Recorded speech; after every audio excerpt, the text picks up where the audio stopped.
अस्सलाम वालेकुम dear viewers, welcome back to another vlog. I hope कि आप सब खैरियत से होंगे। हम भी अल्हम्दुलिल्लाह बिल्कुल ठीक हैं। आज का व्लॉग मैं स्टार्ट कर रही हूँ सुबह के टाइम से। जुमे का दिन है आज और बहुत सारे काम होते हैं जुमे को। सबसे बढ़कर जुमे की नमाज़ की तैयारी करनी होती है और घर में जिन्होंने मस्जिद जाना है उनके कपड़े भी प्रेस होने होते हैं और सबने नहाना भी होता है। काफ़ी बिजी रूटीन गुजर जाती है जुमे को। यहाँ पर मैं बेडशीट को प्रेस कर रही हूँ और जो कॉटन की बेडशीट्स होती हैं इन्हें मैं प्रेस करके ही बिछाती हूँ। कुछ ठंडा मौसम है उसकी वजह से कपड़े जो हैं वो बहुत ज़्यादा जल्दी ड्राई नहीं होते, 3-3 4-4 दिन लग जाते हैं सूखने में।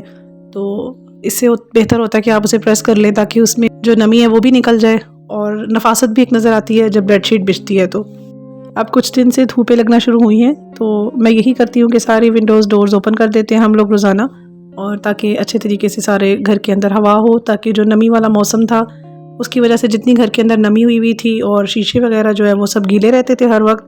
तो उससे ये है कि अब थोड़ा सा माहौल बेहतर होना शुरू हो गया है। आज मैंने सुबह के टाइम से ही जो है ना सफाई मुहिम शुरू की हुई थी। इसके बाद मैंने सबके कपड़े भी प्रेस कर दिए थे जिन्होंने नमाज पढ़ने जाना था, और हम लोगों ने भी कपड़े चेंज करने थे। उससे पहले मैंने विंडोज़ वगैरह ओपन की हुई हैं। बेड का जो फोम है वो भी उठाया हुआ था, धूप में डाला हुआ था, और आज जो है ना फुल पंखे चला के कमरे को हवा लगवाई, फोम को धूप में डाला और जो इसका कवर था वो भी धो के वापस इसके ऊपर डाला है, और साथ में बेडशीट वगैरह चेंज की है, कर्टन्स उतार के धोए हैं, धो के वापस लगाए हैं। तो इसी सारे कामों में ना काफ़ी सारा टाइम जो है मेरा आज सुबह से ही मैं लगी हुई थी, और अब तक मेरा तकरीबन कोई 3-4 घंटे तो लग ही गए होंगे इस काम को। इसके अलावा इबादत में भी टाइम देना होता है, और मेरी रूटीन है कि मैं 100 टाइम्स दुरूद शरीफ भी पढ़ती हूँ जुमे वाले दिन। खैर ये नेकी की बात कोई ऐसे बताने वाली तो नहीं है, लेकिन फिर भी अच्छा होता है अगर आपको देख के कोई दूसरा भी पढ़ ले तो वो आपके लिए सदका जारिया होता है। लिहाजा एक दिन में मैं एक ही कमरा कर सकी हूँ, नेक्स्ट डे मैं नेक्स्ट करूँगी इंशाल्लाह। सोचा तो यही है, अगर वीकेंड पे कहीं जाना ना हुआ इंशाल्लाह तो फिर दूसरा कमरा भी मैं इसी तरीके से जो है ना सारी सफाई कर लूँगी।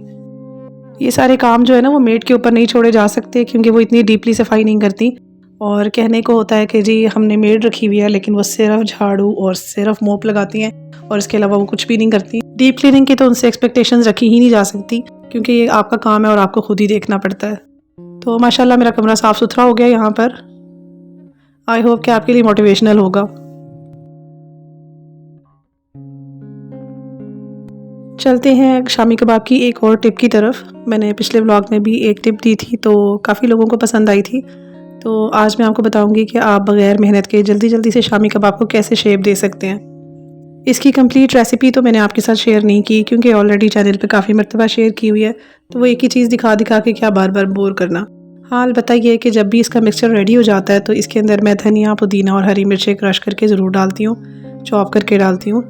और यहाँ पर मैं साथ साथ चाय पी रही थी और मैंने सोचा ठंडी ना हो जाए, पहले अपनी चाय तो एंजॉय कर लें। खैर बहरहाल इसके अंदर अगर आप अनियन के छोटे छोटे से चंक्स भी डालें तो वो भी बहुत अच्छे लगते हैं। और दूसरा ये कि मटेरियल जितना मर्जी हो, मैं इसके अंदर एक आलू ज़रूर बॉईल करके और मैश करके ऐड करती हूँ, उससे शामी कबाब अंदर से बहुत सॉफ्ट बनते हैं।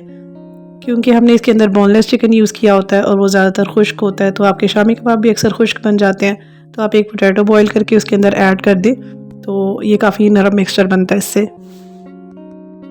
अच्छा जी चलते हैं इस तरफ की। अब इसको आपने शेप कैसे देनी है बगैर मेहनत के। तो मैंने यहाँ पर ले लिया एक बड़ा सारा जिपर बैग और सारा मिक्सचर जो है वो इसके अंदर डाल दिया था, और इसको बेलन की मदद से इस तरह फ्लैट कर लेना है आपने। बहुत ज़्यादा मोटाई इसकी नहीं होनी चाहिए, जितनी आप शामी कबाब की रखना चाहें उतना बड़ा आप रैपर ले सकते हैं। जितना छोटा जिपर बैग होगा उतना ही ज़्यादा थिक बनेगी शामी कबाब, और जितना बड़ा आपके पास जिपर बैग होगा उतना ही थिन बनेगी क्योंकि फैलता जाएगा मिक्सचर। अब यहाँ पर इसको फ्लैट कर लिया मैंने, और इसकी जो जिप लॉक है उसको मैंने खोल दिया, और सीजर्स की मदद से मैंने इसे कट कर देना है दोनों साइड से। और दोनों साइड से कट करने के बाद इसका रैपर हम खोल देंगे।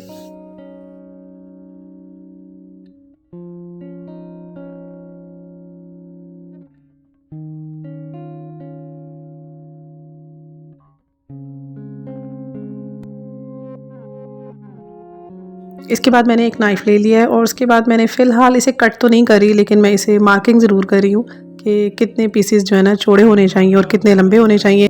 उसके हिसाब से मैं सिर्फ मार्किंग कर रही हूँ, अभी कट नहीं किया मैंने, अभी आगे चल के कट करते हैं।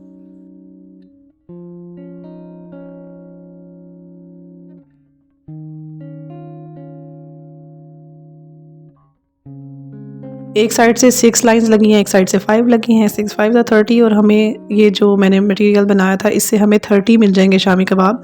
शेप भी इसकी स्क्वायर बनेगी। भाई गोल शामी कबाब से अब बहुत बोर हो गए कभी कभी शेप चेंज होनी चाहिए। ये देखें, आप सिंपली इसको उठाएं और इस तरीके से आप इसको प्रेस करें और आपके शामी कबाब रेडी है। और आपको बहुत देर तक मेहनत नहीं करनी पड़ेगी, ना ही आपके शोल्डर दुखेंगे।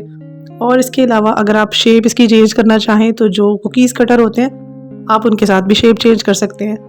जिस तरह चिप्स, फ्राइज़ और नगेट्स वगैरह डिफरेंट शेप के बनाए जा सकते हैं, इस तरह शामी कबाब भी डिफरेंट शेप से आप बच्चों को भी बनाकर देख सकते हैं।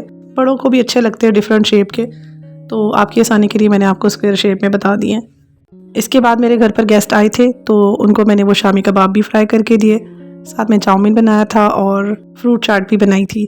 तो सबको जो है ना ये शेप बहुत ज़्यादा पसंद आई थी और यूनिक भी थी उनके लिए। तो खुशी होती है जब आपको अप्रिसिएशन मिल जाती है और आपके काम जो आपने किए होते हैं उसकी सारी थकन भी उतर जाती है।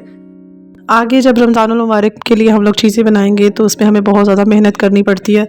और रमज़ानुल मुबारक की तैयारी के लिए मैं तो ज़रूर शामी कबाब बनाती हूँ, क्योंकि मुझे अक्सर कभी सहरी में भी दिल करता है खाने को, तो मैं पराठे के साथ वही खाती हूँ और ज़्यादा बना के रखती हूँ। तो जब ज़्यादा बना कर रखने हो तो आप डिफरेंट शेप से और डिफरेंट कटर्स के साथ आप इसे कट करके तो जल्दी जल्दी से शामी कबाब बना सकते हैं। बहुत हल्का फुल्का सा हाथ लगा के आपको इसको शेप देनी पड़ेगी और बस ये रेडी हो जाएंगे। घर में जितनी मर्जी चीज़ें बनी हो तो एक बच्चे की जो है ना सुई किसी और बात पे अड़ी होती है। और यहाँ पर हरम को खाने थे फ्राइज़, वो भी गोल वाले, तो यहाँ पर मैं उसको फ्राई करके दे रही हूँ।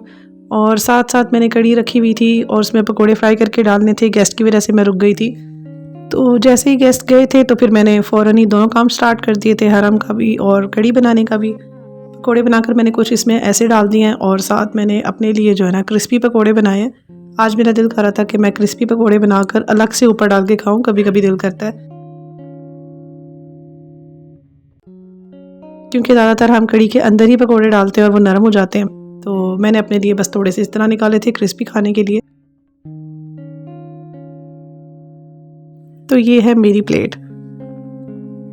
आप भी मुझे बताइएगा कि आपको किस तरह के कढ़ी में पकोड़े अच्छे लगते हैं, नरम वाले या क्रिस्पी वाले।